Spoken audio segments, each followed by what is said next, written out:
नमस्कार, स्वागत आहे तुमचं सुषमाज किचनमध्ये। आपण मुलांच्या आवडीची हेल्दी अशी रेसिपी पाहणार आहोत। मुलांनाच काय, लहानांना पण मोठ्यांना पण आवडेल अशी ही सोया चंक्स जे असतात, सोया वडी, त्याची ही रेसिपी आहे। अगदी चवदार, चविष्ट आणि हेल्दी पण होते खायला। मी अगदी कुरकुरीत अशी रेसिपी तयार होतो। याला आपण क्रंची सोयाबीन म्हणू शकतो किंवा मग सोयाबीनचे पकोडे पण म्हणू शकतो। तसे तुम्ही या रेसिपीला काय म्हणता हे कमेंट करून सुरुवात करण्याआधी तुम्ही जर माझ्या चॅनलवर नवीन असाल तर चॅनलला सबस्क्राइब करा, लाईक करा, तसेच रेसिपी शेअर करायला विसरू नका।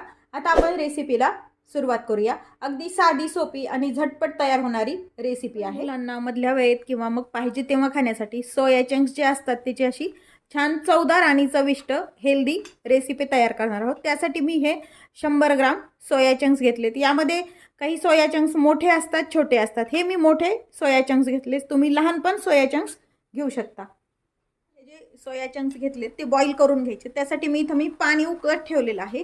हे जे सोयाबीनचे वडी आहे किंवा चंक्स आहेत हे यामध्ये आपल्याला टाकून घ्यायचे तर किंवा मग तुम्ही गरम पाण्यामध्ये एक 15 ते 20 मिनिट भिजत पण घालू शकता। मीठ टाकून घ्यायचंय आणि एक 5 मिनिट हे मऊ होईपर्यंत आपल्याला उकळून घ्यायचे। त्याच्यामध्ये हे सोया चंक्स आहेत, हे बॉईल झालेत व्यवस्थित। ही वडी अशी मऊसर होते। गॅस बंद करून घेऊया आणि हे सोया चंक्स एका चाळणीवरती टाकून यातलं पूर्ण पाणी काढून घ्यायचं। सोया चंक्स एका चाळणीवरती काढून घेतलेले आहेत।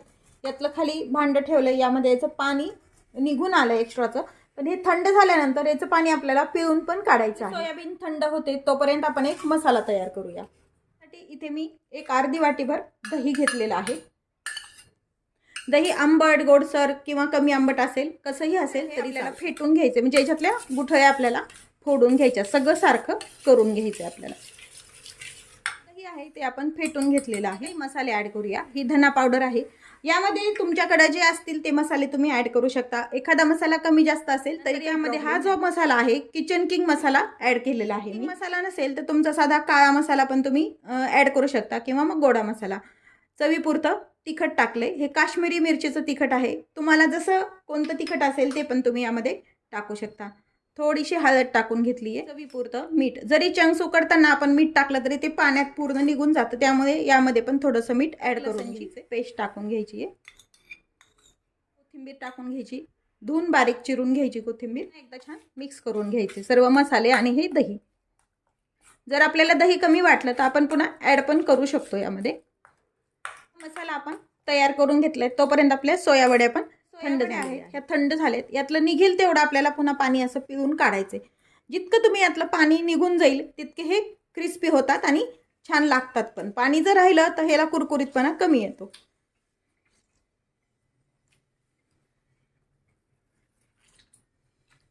आता हे पाणी पिळून काढलंय, हे सोया चंक्स हे जे मसाला तयार केला यामध्ये आपल्याला टाकून घ्यायचे।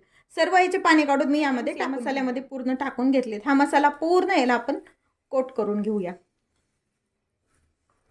पूर्ण हे दह्याचा मसाला जो आहे याला मॅरिनेशन करून घेतलेला। कॉर्नफ्लोअर टाकून घ्यायचे 2 ते 3 चमचे। कॉर्नफ्लोअर नसेल तर तुम्ही यामध्ये मैदा वापरू शकता किंवा डाळीचं पीठ पण वापरू शकता तुम्ही, चणा डाळीचं।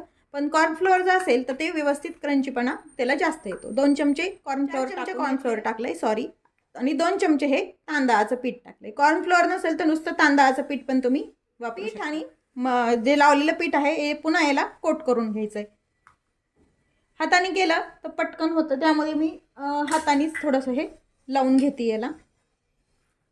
जर तुम्हाला याला पाण्याचं प्रमाण जास्त वाटलं तर तुम्ही थोडंसं पिठाचं प्रमाण किंवा कॉर्नफ्लोअरचं प्रमाण वाढू शकता।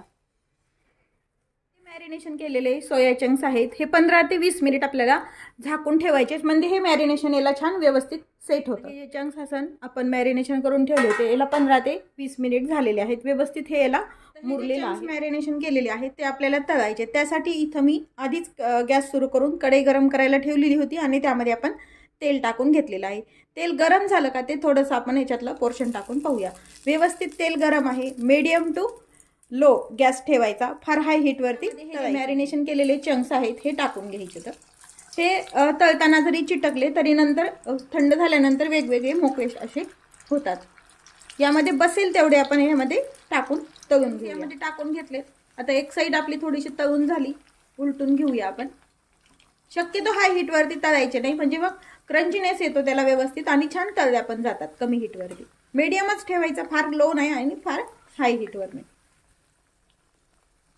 आता हे छान कुरकुरीत होईपर्यंत आपल्याला तळून घ्यायचे. तळून झालेत. एका चाळणीवरती आपण टिश्यू पेपर ठेवायचा आणि यामध्ये हे काढून घ्यायचे. असेच आपण बाकीचे पण सोया चंक्स तळून घेऊया.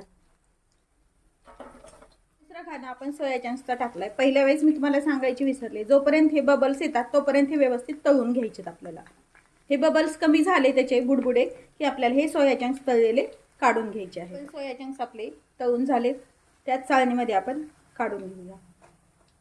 असेच आपण राहिलेले सोया चंक्स तळून घेतले. पाहू शकता तुम्ही, अगदी कुरकुरीत असे हे आवाज पण येतो.